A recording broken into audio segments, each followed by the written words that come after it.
Depression is horrible. And I know what you're thinking. You're thinking, what an amazing way to start my fun video essay about a game where you match sets of brightly colored gems to make them explode and score points. But I'm going somewhere with this. Trust me, I dropped out of art school. I know how to write an essay. Anyway, depression sucks. Recently, I had to deal with depression a bit. Don't really know why, doesn't really matter, but it sure was a thing. And in my depressive episode, I really didn't have the motivation to do much of anything, as depression tends to go. But I didn't really want to just sit there and wallow and do nothing. I figured playing a video game would be good enough, because at least that's a step above sitting there in the dark staring at the wall, right? Now normally, when I play games, I play, really involved games. Cognitively demanding stuff.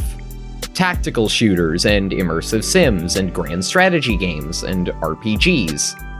I'm very big on wanting to be firing on all cylinders at all times when I play a game. I like thinking, or at least I like having to juggle lots of variables and react to things relatively quickly. In other words, I'm whatever the opposite of a casual gamer is. Probably. I think. We'll get to that. I get really deep into things. You can tell because I do things like make video essays about Bejeweled. And to me, doing anything else has always been, weird. When my friends say things like, I just want to turn my brain off, or I want a game I don't have to think about, honestly, those things have never made any sense to me. After all, the point of games is obviously to think constantly, and to be engaged in every dimension, every single nanosecond, all of the time. And of course, no other perspective could possibly ever be valid, because this is the internet, and everyone who doesn't think the way I think is just an idiot. I hope I don't have to point out that that's sarcasm, but this is the internet, you can never tell. When I play games, I like to dive in. I like complex storytelling I can unravel to deeper levels of meaning. I like being able to tinker with skill lists and loadouts and perks and unit compositions. I like being able to master mechanics, or at least I like to be able to think I'm mastering mechanics and then be confronted by the reality that there's always going to be some 14-year-old who can bunny hop circles around me when I go online. What I do not like is, turning my brain off. That sort of disconnected, mellow gameplay just doesn't really work for me. It's so non-workable that I might not even really be describing the concept of turn your brain off correctly. Maybe somebody else can describe their thoughts on what that means in the comments. For engagement or whatever. Anyway, for once, I saw the other side. I too wanted a game that was casual and easy to play and didn't ask a whole lot of me. And, okay, I'm being a bit over the top, obviously.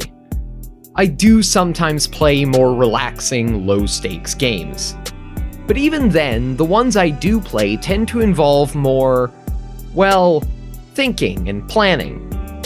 They're games where there's still plenty of moving parts, where there's still lots of long-term goals and lots of interwoven systems, but low-pressure systems that can be managed at a slow and steady pace and don't have any real consequences, instead of fine-tuning attachments on guns in a military shooter or micromanaging an entire empire and civilization.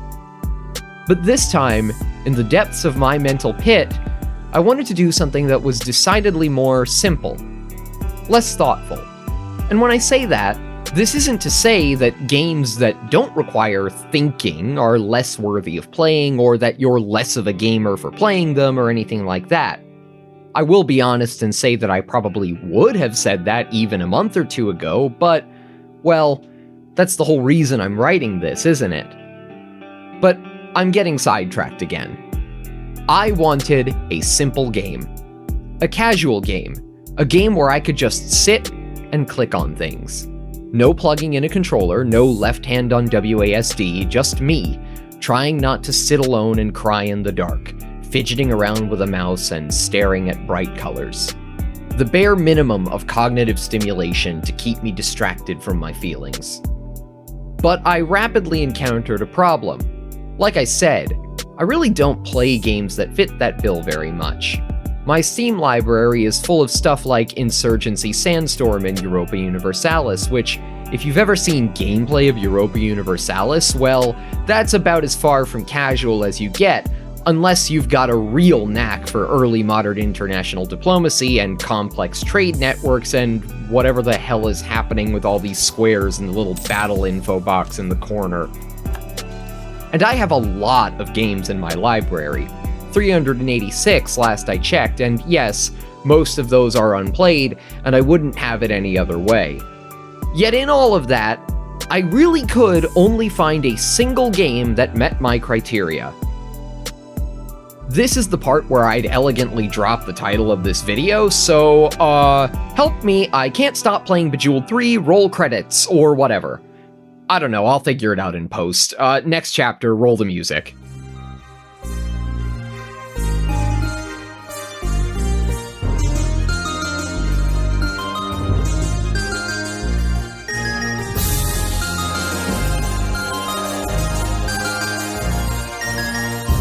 Part 1. Why Bejeweled 3? Yeah, so I didn't figure it out in post. It's fine, I'll just try the bit again later. But before I go on, I do want to take a moment to talk about this game's music. Now, I will be real and say that I'm not very knowledgeable about music, so my input here is going to be pretty limited. But I gotta say, I love how the theme to Bejeweled 3 is a riff on the Bejeweled 2 theme that still keeps the sci-fi synth overtones, while also bringing in some orchestral nodding to the more medieval fantasy theme of Bejeweled 3. Here, let's give both a listen real quick.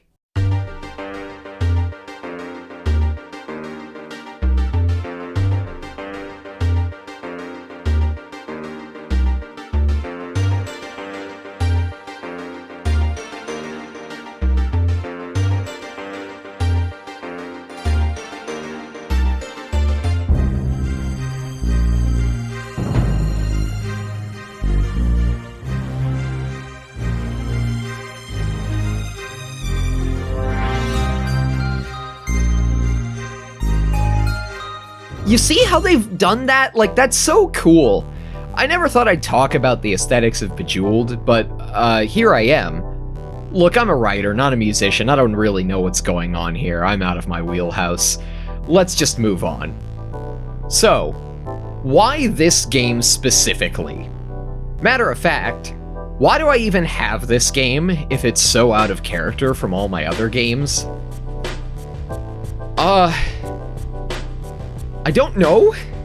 No, like, that's really not a bit. I don't honestly know. I have no recollection of buying it. I mean, I've played Bejeweled before. I played Bejeweled way before I ever even had a Steam account. I remember my mom having a copy of Bejeweled 2 in like 2004 on CD, which if you're like a little Zoomer or Gen Alpha or whatever baby and like you say skibbity toilet and you do Fortnite dances or whatever, I don't know what kids do, I'm getting older every year.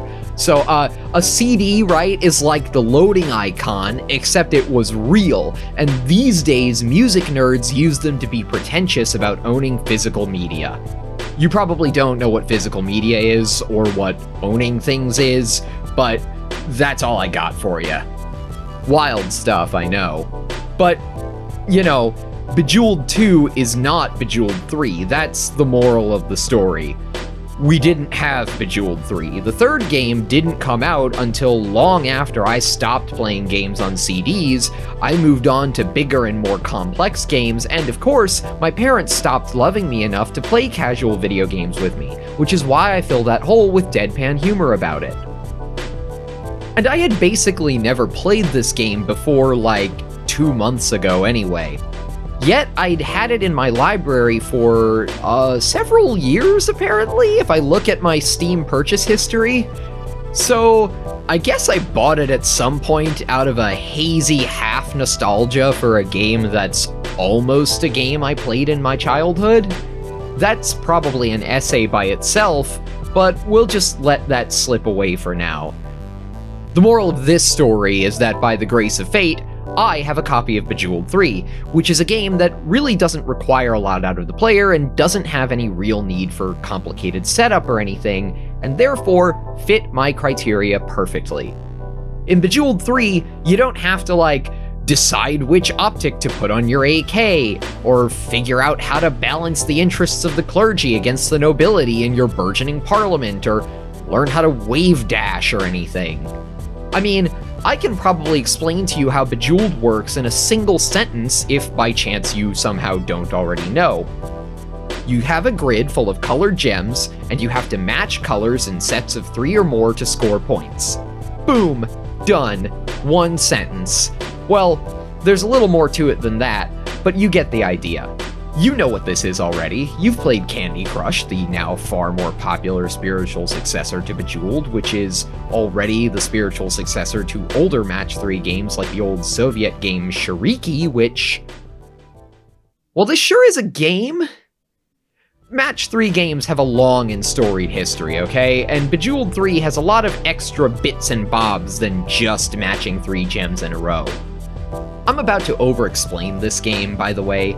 So, if you're the kind of person who doesn't need a long-winded diatribe about how to click on gems, because, I don't know, you're at the top of your field, you already know everything about Match 3 games like Bejeweled and Shariki and Gyromancer, which is if you combined Bejeweled with a JRPG. No, I didn't make that up. PopCap and Square Enix really did make that, apparently. Yeah, so if you are already in the know, just skip to the next chapter marker. If not, let's talk about those bits and bobs now, just in case.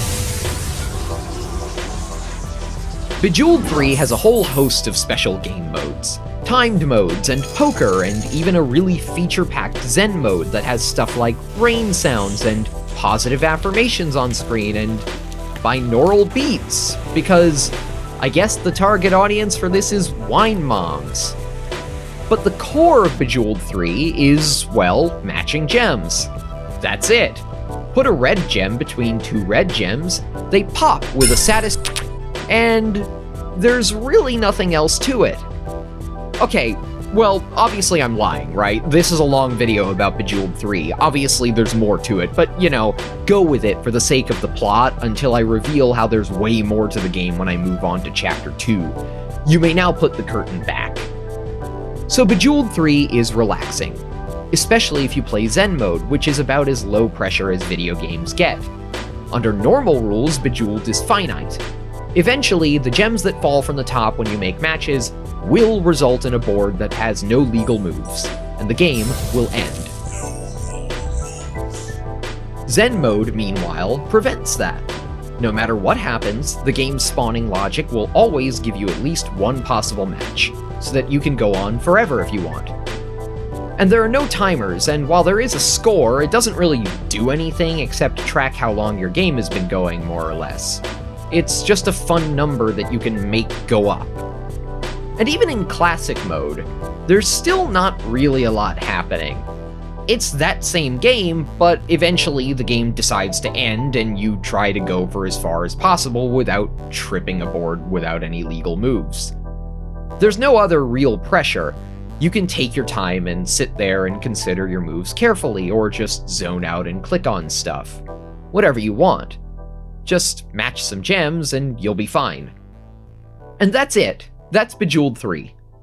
It's chill, it's fun, it's exactly the kind of game you can play when all you really want to do, or even can do, is just tread water on the top of an otherwise bottomless mental sea.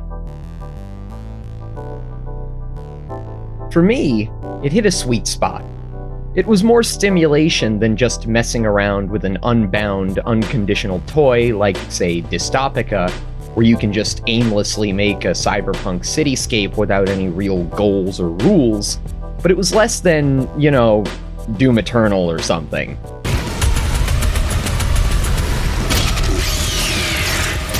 I still don't really know what it's like to truly, affirmatively want to, quote-unquote, turn my brain off.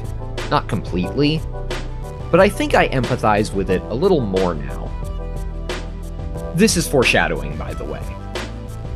So actually, that's Bejeweled. A lightweight, chill game you can play while barely maintaining anything resembling posture. Leaned back, sipping on tea in the dark, your hand barely clinging to the mouse as you trade pondering the futility of life for the momentary distraction of brightly colored gems on a grid. Except you probably already know that's not it at all, right? And I have way more to dig through about this game because the progress bar on this video is like, what, a third of the way done?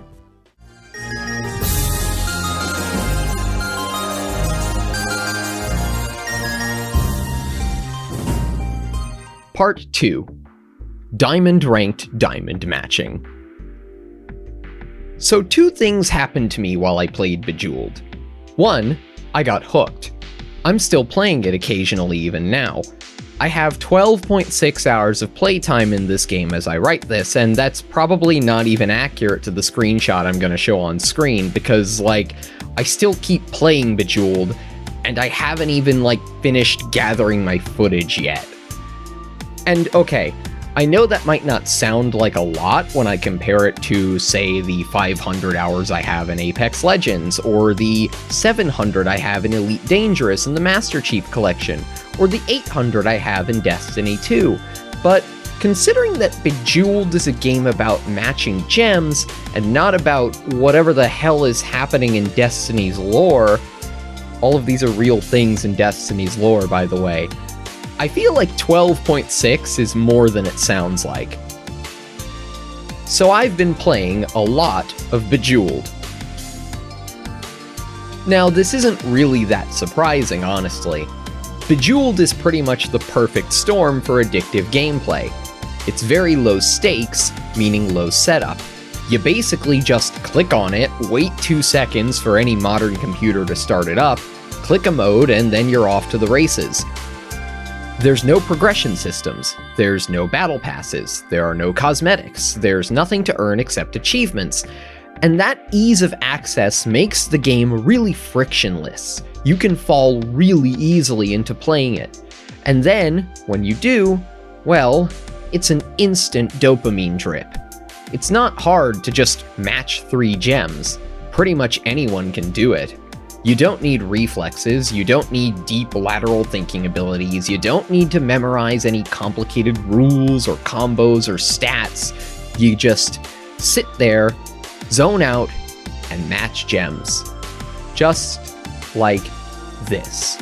Nice and slow. But slow is not the opposite of addictive. Each match is a little bite-sized piece of instant gratification. Iconic graphics and sound effects pave the way for all your neurons to start going brrrr. Like, just watch and listen for a few seconds without me babbling. Now come on, tell me you don't kind of want to play a little bit of Bejeweled now. I do. I'm gonna go play more of it. And more of it. And more of it. And more of it. And more. And more. Until I'm so acclimated to Bejeweled that my brain breaks. Or maybe heals from its depressed state. And then I light up with energy and the second thing happens.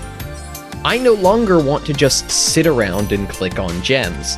That creeping need to dive in starts to take shape. For whatever reason, I want to get good at the game. I want to know what actually makes Bejeweled work. I want to learn the optimal board clearing strategies. I want to see how high of a score I can get in poker. I want to start cramming the board full of as many special gems as possible. I want to do anything with the game other than play it the way that I suspect most people probably have. To be blunt, probably without any real thought involved. Alright, well, that's unfair, of course, and I'm sure my gameplay is itself not anywhere near the standards of professional tournament-level diamond-ranked diamond matching, but it is the thought that ran through my head. A flashback to my mother clicking around on an old beige box running Windows XP around 2004, matching gems at a snail's pace, only occasionally bumbling into a power gem or a hypercube, almost entirely by happenstance, which, yeah, Those are in fact real things in Bejeweled and not words made up by a hack screenwriter trying to pretend they know anything about video games. I think back to those moments, and then I think that I want to do it better than that. So much better, so much faster, so much more in-depth. In short, I start wanting to de-casualize Bejeweled. It's a weird impulse, and at the time, I knew it was a weird impulse. I don't really know why I felt that way, and who the hell decides to do a deep dive into Bejeweled, and what could you even possibly learn anyway? Well, not much, but also more than you might think. I start thinking strategically about how to make matches. Then I start trying to make vertical matches wherever I can, for instance, to maximize new gems dropping onto the board while I minimize disruption to matches that are already lined up, so that I can decrease the odds of running out of legal moves. I don't know for sure if that really works. I never did any proper A/B testing, but it seemed to.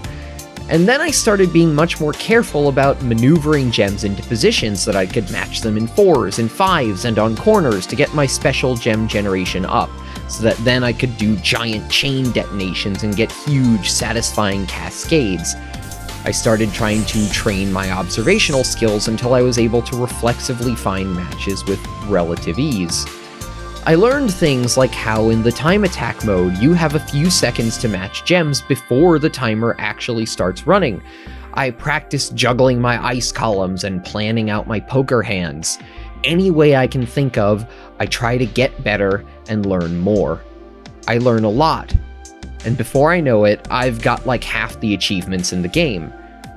Of course, like I said, I'm no professional. I'm probably not even actually all that good at this game, if I'm honest.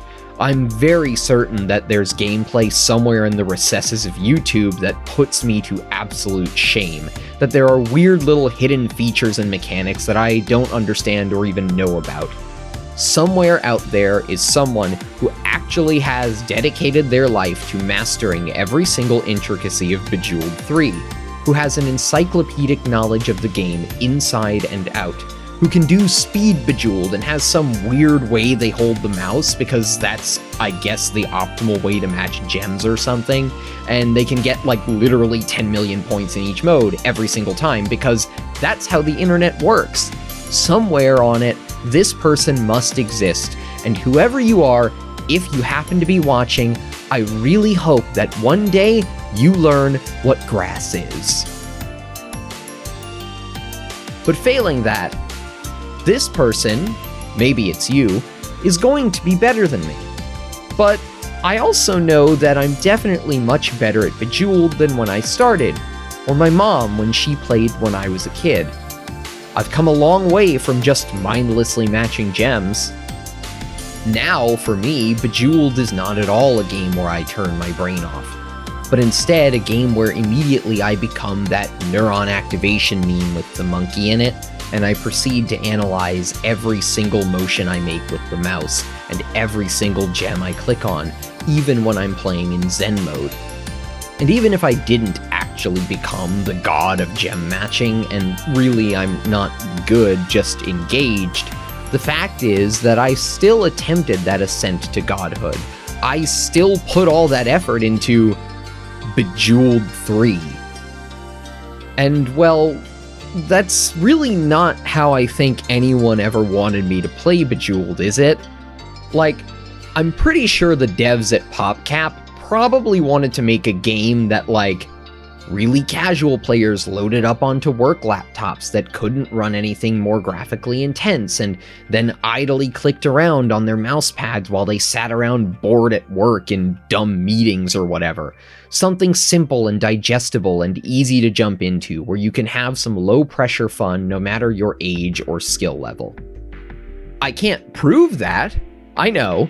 Someone's going to jump at me yapping about the death of the author, and yeah, sure, okay, I don't know for sure what the people at PopCap wanted. Maybe they secretly all really wanted Bejeweled to be this deep and enduring game, the most complicated thing since the invention of chess, but like, Come on, man, it's Bejeweled. They definitely did not intend me to sit here trying to rack my brain strategizing about it and obsessing over each move.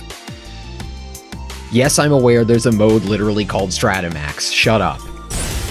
Point is, this is a pretty far cry from how I was originally playing, isn't it? How do you get from Depression Bejeweled to whatever you'd call this? And what was all that effort even for, anyway?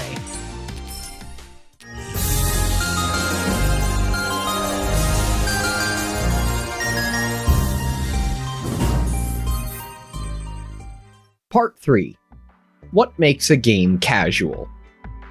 Ah, now it all comes together. My secret plan to use Bejeweled 3 as a jumping-off point for a larger discussion about our motives for playing video games. Ah ha ha ha ha. No, sorry, that was a really weak, evil laugh. Hang on.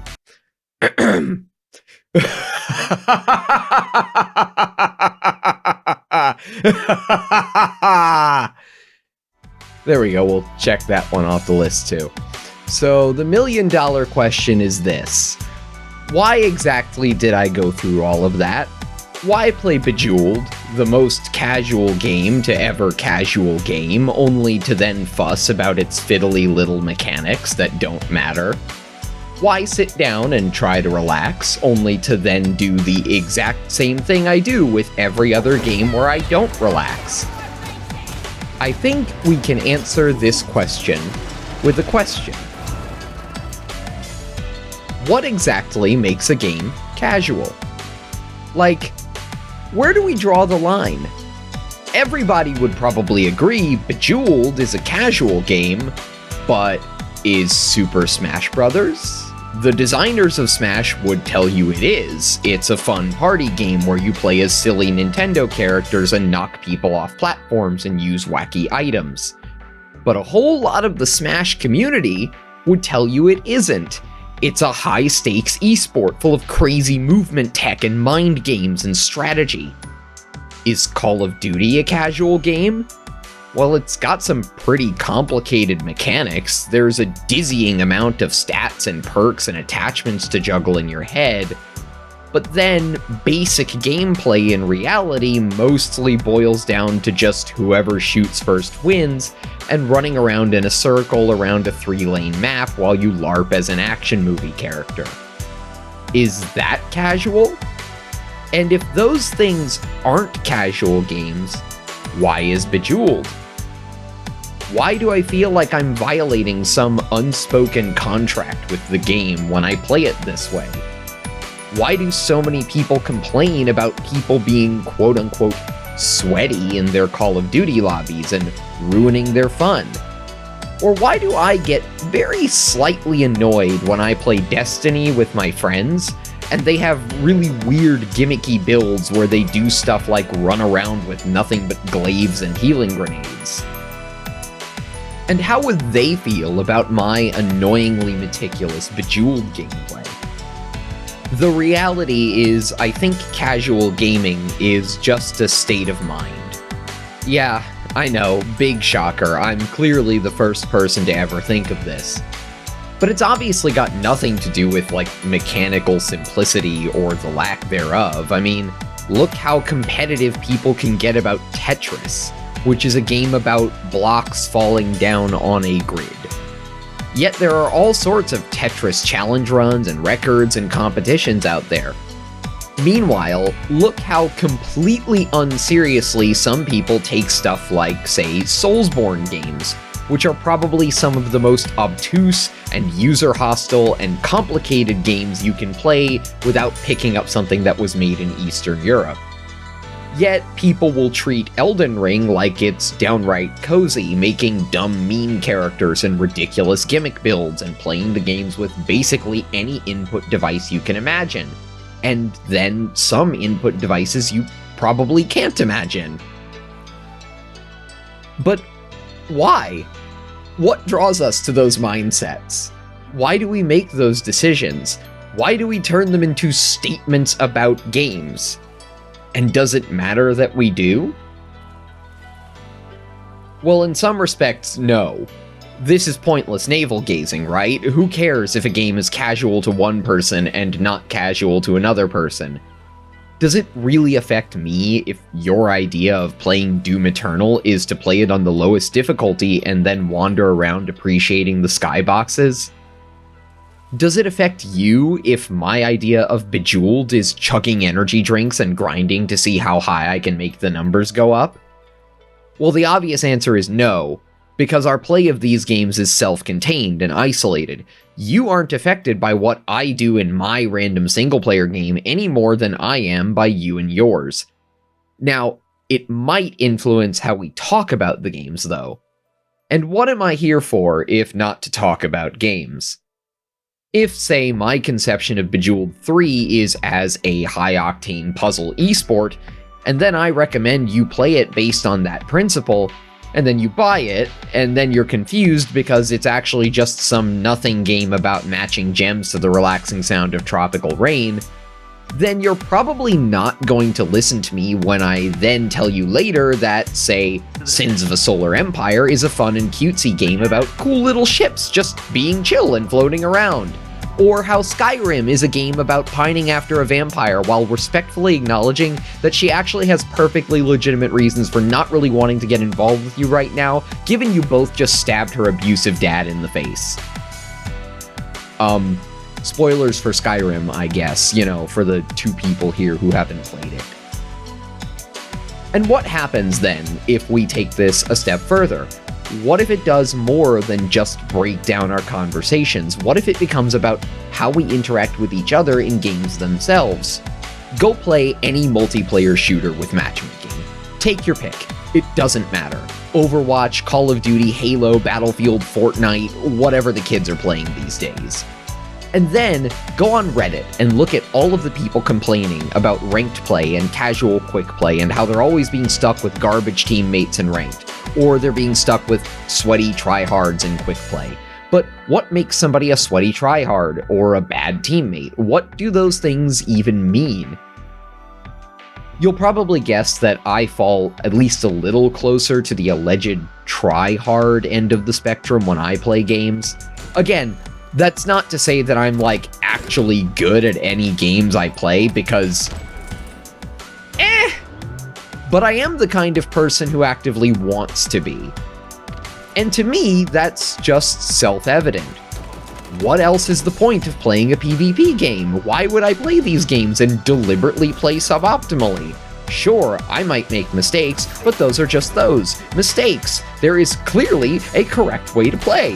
Learn the maps, learn your characters, learn the weapons, observe the game, develop a good game sense, then execute. The game has a win condition, so do whatever you can to meet it. Winning is the point, of course. That's also self-evident. I mean, you're not playing to lose, are you? No, you want to win, because winning is the end state. That's the state that you're trying to achieve, so you want to be good at winning, so that's what you play the game for, to win, so you have to be good at winning. Duh! Obviously. Again, sarcasm, by the way. And yet, I play quick play and unranked in almost any game I play.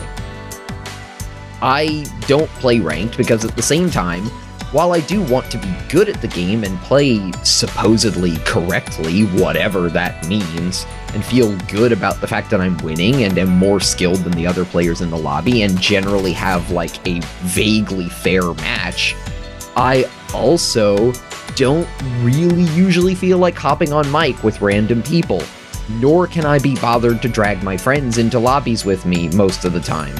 Nor do I really want the added psychological pressure of the framework of climbing the ladder and grinding out ranks and getting up to, you know, super ultra gold, onyx, platinum, diamond, precious metal here.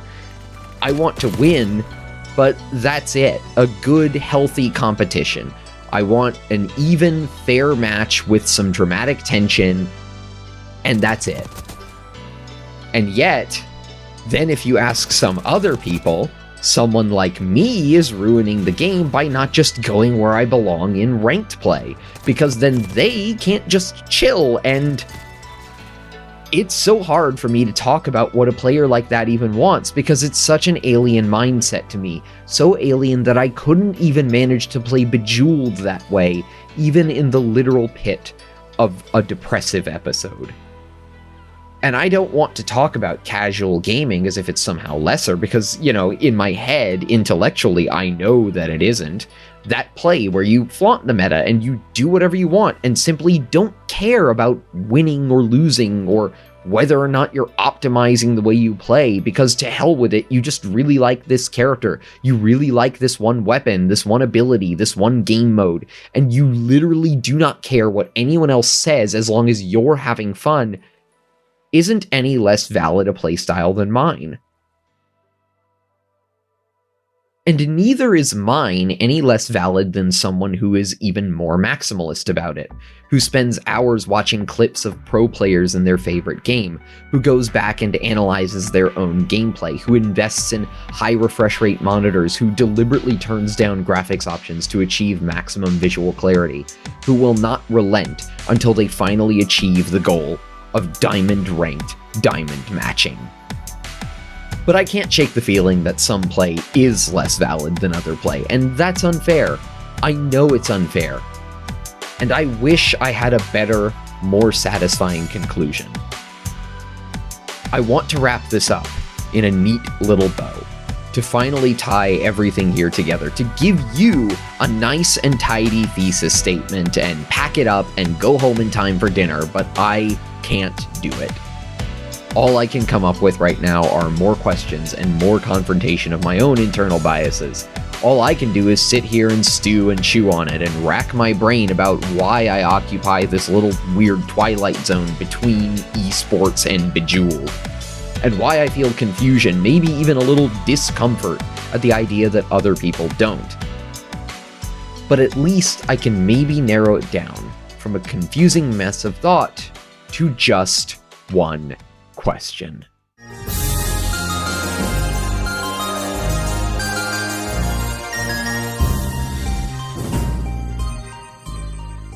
Part 4. Why do we play games? I know, another segue, but there's a few more threads to pick back up before I can tie that bow I wanted to tie. So, the thing about depression is that everything seems pointless when you're inside of it. But honestly, I'm also the kind of person who, even when I'm not in that state, still feels this urge to wonder what the point of everything even is. Who doesn't necessarily see the value in things in and of themselves without some external factor. You already know that just from this brief time you've spent listening to me freak out about the existential crisis of, wanting to be good at Bejeweled 3. And I think that's why the idea of a game that is played not to be good at it, or to get through a long story, or even to be creative inside of it, but just for some nebulous, turn your brain off non-reason, is such a weird idea to me. It's why I keep talking about it in ways that feel pejorative and insulting, even when I really don't mean them to be. The idea of a game that is played just to what? Why do we play games if the point isn't to win at the game? I went around and asked my friends. Now, this isn't really some scientific poll or anything, but I got a lot of answers that were all very different from mine. To set a baseline, I'll talk about my own perspective first, or at least what I think is my own perspective. To me, the point of a game is, well, I don't even know how to succinctly say it. To be good at it? Well, I thought maybe that's what I think, but then I play something that isn't in that paradigm, like an RPG, and I mostly just want to explore the story in the world. That's not to say I'll play on the story mode in games. I tend to play single-player games at whatever that kind of next to last tier difficulty is, whatever is equivalent to Halo's heroic or Doom's ultra-violence. I still try to play more or less optimally on a mechanical level, But even when I say play optimally in games, I still don't really play optimally. I still don't slavishly stick to the meta all the time, because I just don't enjoy that either. Yet there is a limit to what I'm willing to sacrifice in the name of just doing what I want. Like, I'll use a weapon or a character or an ability if I like it, if it's still an A tier pick and maybe not an S tier pick. But I'm also not gonna do some weird off-the-wall trash pick, no matter how much I might personally have fun with it. Because, well, somebody else might say that the point of a game is to have fun, but what if you're the kind of person where fun is when you win, and it's not fun when you lose, or more accurately, when the process of winning is fun, and the process of losing generally isn't. Maybe that's what I think games are all about. Games are about the procedure and the process. That's why I dove into Bejeweled. I wanted to uncover everything I could about the process. And the process varies from game to game. In Bejeweled, it's all the ways you can optimize how you clear the board. In an RPG, the process is kitting out your party and learning about the story. In a sim game, it's about figuring out how the world works. In a PvP shooter, it's about angles and positioning and matchups and playing the metagame. But it's all the same in the end. I care about the process. I care about the details. To do a bit of wordplay, I do, in fact, sweat all those things. So I would say that's why I play games. Because I care about the process of playing them. But a lot of my friends, who I would say are often more quote-unquote casual gamers, well, actually they also care about the process. Now, my friends are people who play games that are not what you'd typically call a hardcore game. They play cozy games, games that collectively a lot of people have decided are more, well, casual, as circular as that's gonna sound. They play silly Jackbox party games, they play Stardew Valley, they play Minecraft, they play basically anything that isn't the kind of game I usually play.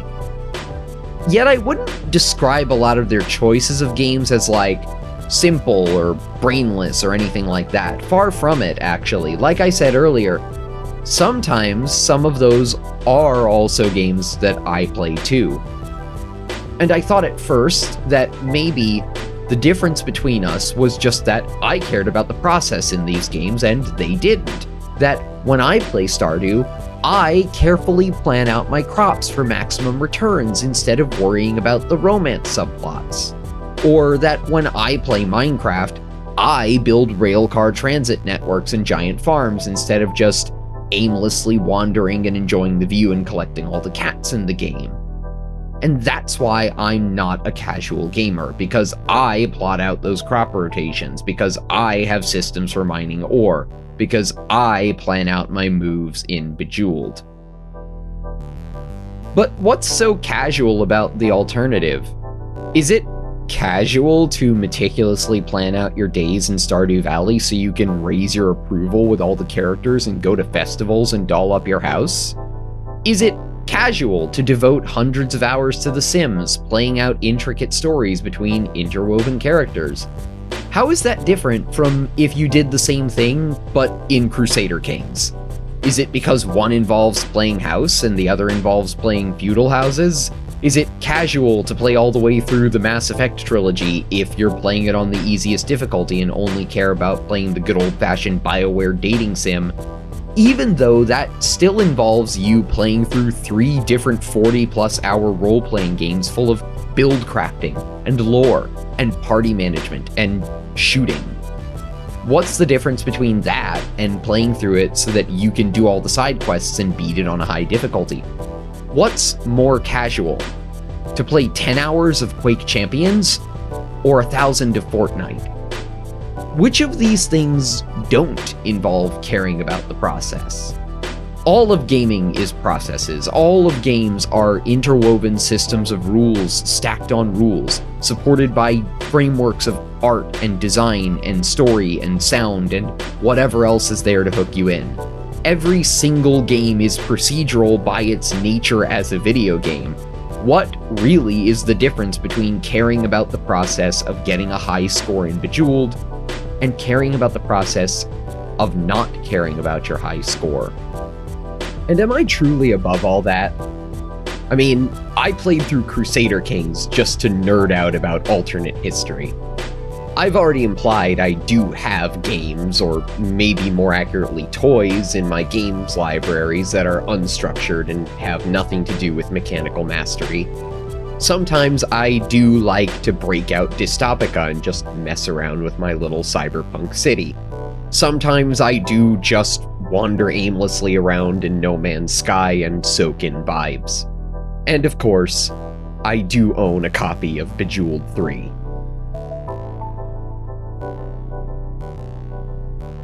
So sometimes, clearly, my state of mind does change, just like it did with Bejeweled. There's no inherent difference to any of these. I could just as easily have made an essay about how No Man's Sky was never intended to be much more than a window into 1970s pulp sci-fi book covers, yet I decided to spend a bunch of time fighting pirates or whatever.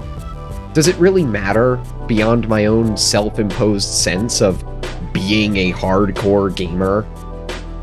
Sure, I can talk about how some games involve direct competition between players, or systems of greater or lesser complexity, or more or less focus on narratives with lots of moving parts. But the reality is people can make anything casual or hardcore or anything in between. Like, never mind Bejeweled.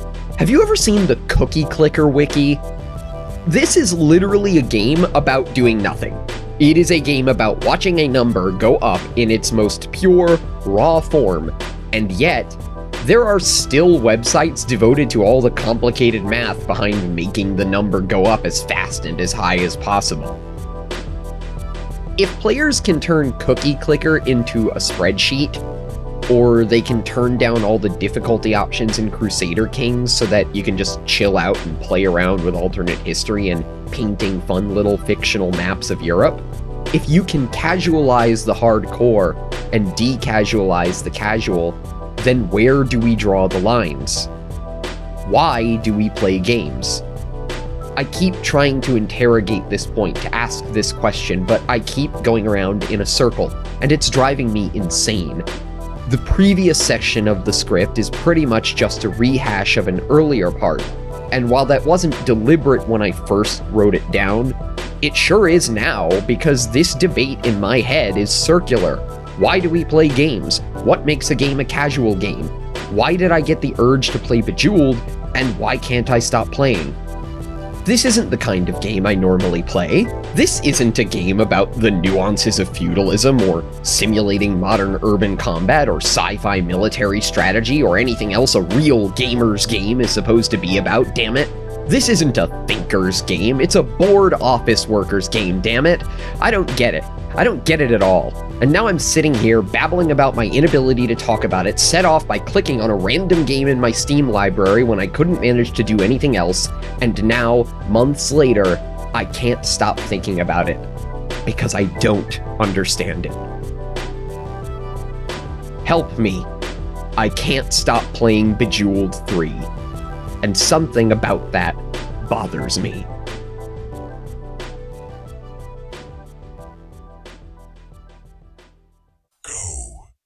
Part 5. Cracks in the Pleasuredome. Earlier I thought that I can answer my questions with a question. To ask why we play games. But now I'm back at my starting point. Just asking the same questions over and over. One time recently, I clicked on Bejeweled 3 in my Steam library, a game that is unlike almost every other game I own. And since then, I have not stopped clicking on it.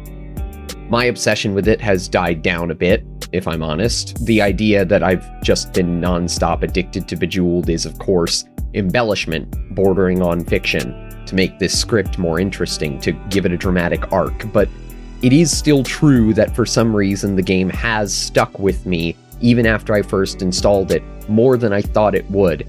Enough to prompt me fidgeting around with writing this script and recording and editing it, and I'm not entirely sure why.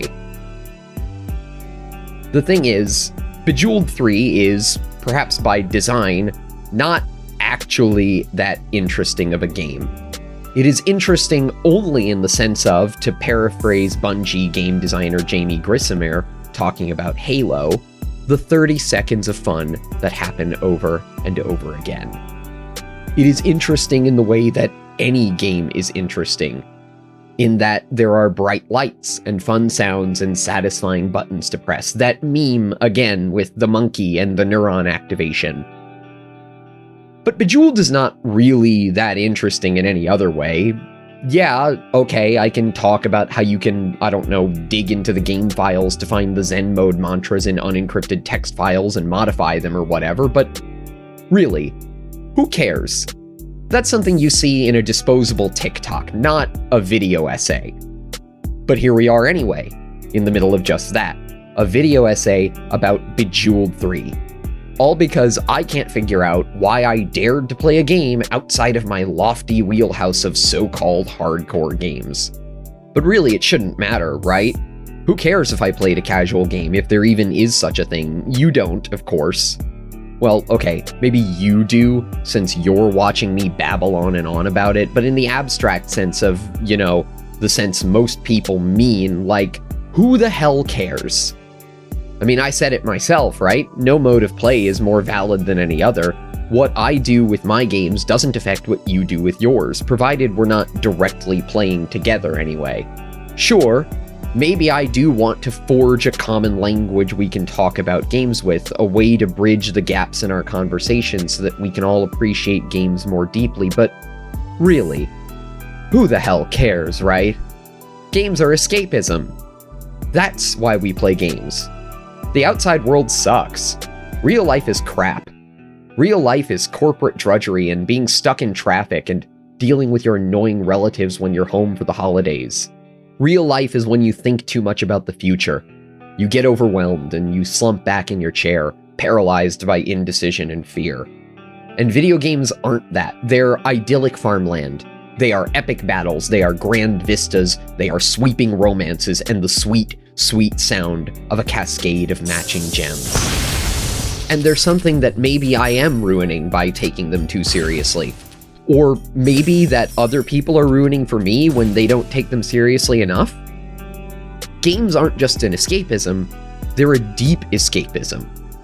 They're a sealed-off bubble of reality that we've constructed in our computers, but right now, at least for me, there are cracks in the Pleasuredome. My brain was broken, and then I thought Bejeweled would fix it, and then I was wrong. And instead of cracking open those gems on screen, I cracked open something deeper about my attitude about games. Obviously, the answer to who cares is me, right? I'm the one sitting here talking at you about Bejeweled and how implicitly my way of playing Bejeweled is just so much better.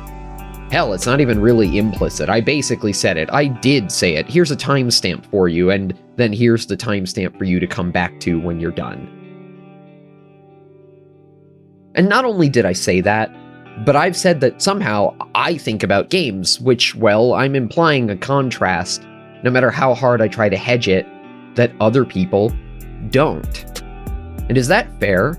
No, it's not. I'm sitting here being elitist about a game about matching gems. And maybe that's the point. That maybe we shouldn't care about these things. Look, I think games are as deep of an art form as any other, as worthy of critical discussion as literature or cinema or sculpture or theater. But maybe sometimes I let that get in the way of something more fundamental about games that's staring me right in the face. That they're games. I mean, if you think of the word game, it immediately springs to mind another word. Fun. Yeah, okay, fun is hard to define. Maybe it's even impossible to define. What's fun to me isn't fun to you, maybe. But isn't fun the point of games when you take them as a whole? Okay, Sometimes it's not. Sometimes a game is like an emotional walking simulator. But in general, more the rule than the exception, the point of a game is fun, right? Fun might vary, and maybe for some people, fun is when you obsess over getting good at games. And for others, fun is when you geek out about lore. Or maybe it's when you cozy up and relax with chill vibes, or when you get together in a Discord call with friends without caring about winning or losing. All the things my friends said when I asked them why they play games. And none of them are exactly what I said, but at the core it's all the same goal, the same drive. In trying to learn about Bejeweled, I think I kind of see that now. Maybe not totally, there's still a part of me that wants to reject it. That doesn't really understand how someone can not care about the outcome of a game. But to say that means they just don't care about games is clearly wrong. The truth is that I didn't decasualize Bejeweled. There was nothing casual to decasualize. There is no inherent value to Bejeweled at all except the fun I get out of it, or the fun you get out of it. All I did was bring my own playstyle to it. And if all I'm doing is sitting here by myself matching gems, what reason do I have to do it other than for me?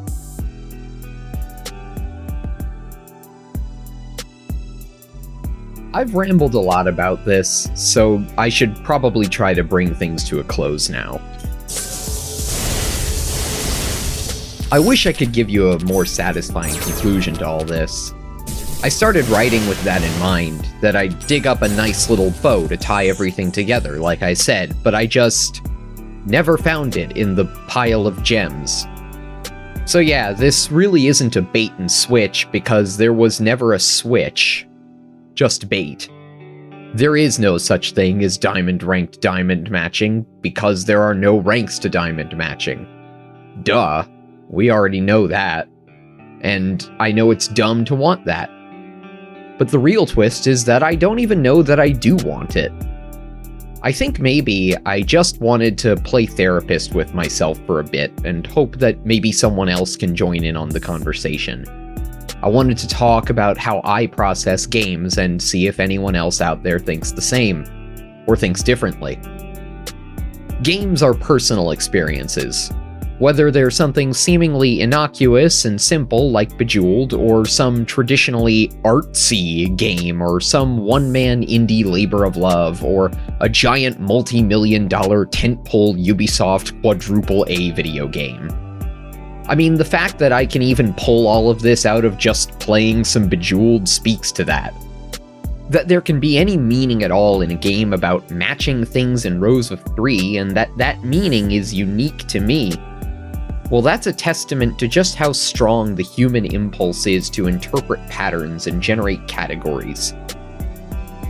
We want to place things into neat little boxes of genres and styles. A game can't just be a game, a tool for having fun. It has to be a hardcore tactical military shooter. It has to be a roguelite deck builder. It has to be a casual action puzzle game. We want to litigate the definitions of things, even when it maybe doesn't really matter. Not to say it never matters. Like I said earlier, you wouldn't like it if I recommended you a puzzle game and then you started it up and it turned out to be a survival horror game that, happened to have puzzles in it. Labels can be useful for that sort of thing. But sometimes maybe we get caught up in them too, right? I spent all this time fretting about whether Bejeweled is a casual game, even though the truth is there is no singular definition of casual gaming. There's an inherent subjectivity to it that goes beyond even the blurriness of genre boundaries. Is Bejeweled casual? Is Dark Souls actually easy if you know what you're doing? Are Paradox map painting games really as complicated as people say? Ask 10 people, get 11 answers. To play casually depends entirely on your perspective.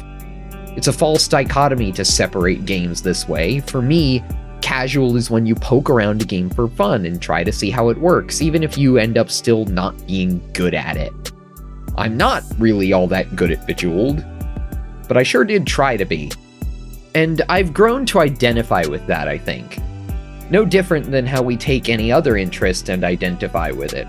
We can't just play video games, or just play sports, or just draw things, or just play music. We can't just do things. We have to be things. We have to be gamers, and be athletes, and be artists, and be musicians.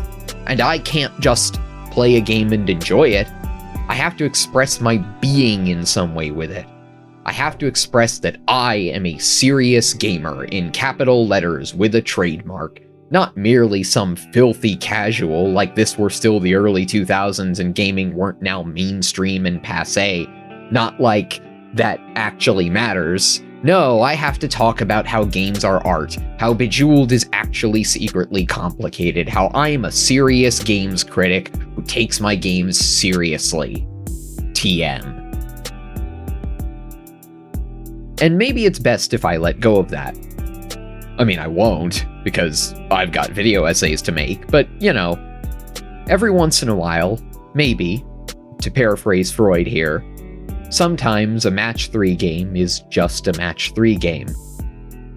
And maybe it doesn't matter how I play it, or if I'm good at it or not, because the point isn't to play it a certain way or get a specific score. It's just to have fun matching gems. And maybe sometimes it's good to appreciate that sort of thing for what it is. We can still learn new things along the way, of course. We can learn what the people around us think about games. We can learn what's sitting in the file directories.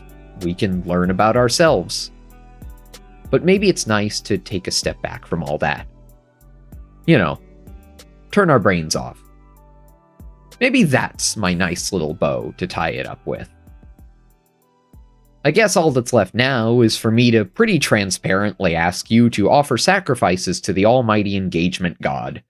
Let me know what you think in the comments. Am I babbling about nothing? Do you hold the secrets to diamond-ranked diamond matching? What's your game you play when you're sad and don't want to think? When is a game too deep for you? Or not deep enough? And why do you play games? And can you help me? I can't stop playing Bejeweled 3. Okay, now we can roll the credits.